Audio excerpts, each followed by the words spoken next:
¿Y si pudiéramos ver el mundo a la luz de la fe? Escuchemos la palabra de Dios para hoy con la reflexión del Padre José Antonio Chavarría.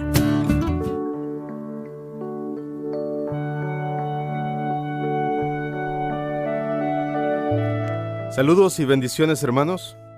Seguimos en esta segunda semana del Adviento. Estamos en el día jueves, donde la liturgia propone que se celebre la memoria obligatoria de San Juan de la Cruz, presbítero y doctor de la Iglesia. Para las lecturas, estamos en la primera lectura, en el libro del profeta Isaías, en el capítulo 41. En el Salmo responsorial, el Salmo 144. Bueno es el Señor para con todos. Y sí, verdaderamente que el Señor es bueno para con todos, hemos de reconocerlo. Y en el Evangelio, estamos en el capítulo 11 del Evangelio según San Mateo, los versículos del 11 al 15.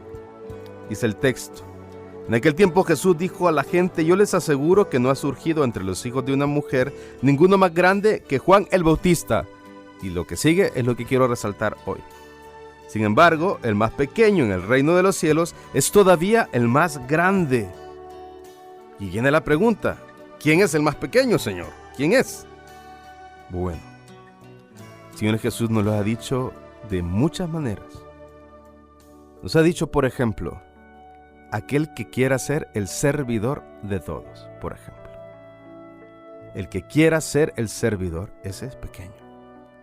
Nos ha dicho también aquel que se haga esclavo, aquel que sea esclavo mío, aquel que deje todo y me siga, aquel que renuncie a sí mismo, aquel que se haga como niño. Podemos seguir. Aquel que sea capaz de amarme a mí más que a cualquier otra cosa, dice el Señor.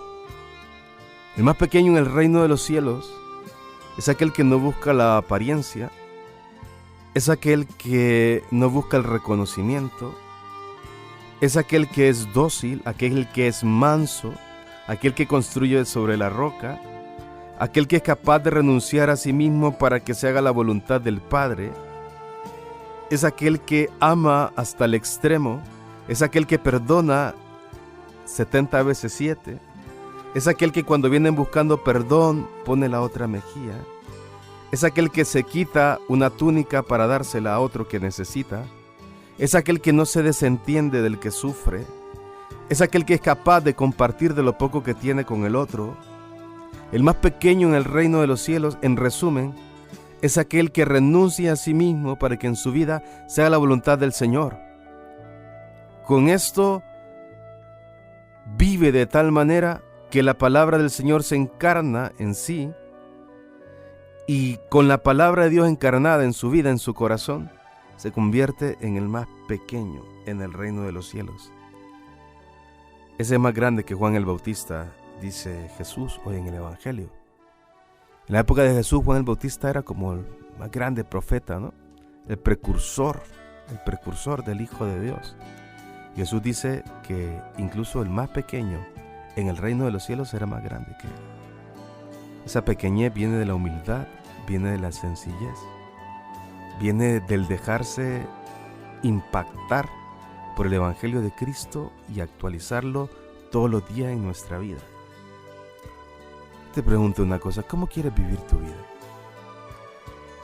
¿Cómo estás viviendo tu vida? ¿Qué estás buscando en tu historia? ¿Qué es lo que realmente te hace feliz? O te cambio la pregunta: ¿por qué no eres feliz? Las respuestas a esto se pueden variar. Sin embargo, la única manera de encontrar la plenitud en la historia personal es permitir que el Evangelio de Cristo pueda inundar nuestra vida y vivir de acuerdo a ella. ¿Por qué? El mismo Jesús lo dice: yo soy la verdad, yo soy el camino, yo soy la vida. Cuando lo tenemos Él como camino y vivimos de acuerdo a Cristo como verdad, encontramos la verdadera vida. El más pequeño en el reino de los cielos es grande.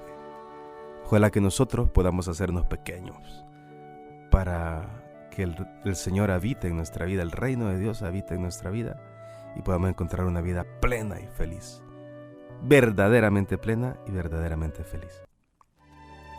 Que Dios te bendiga.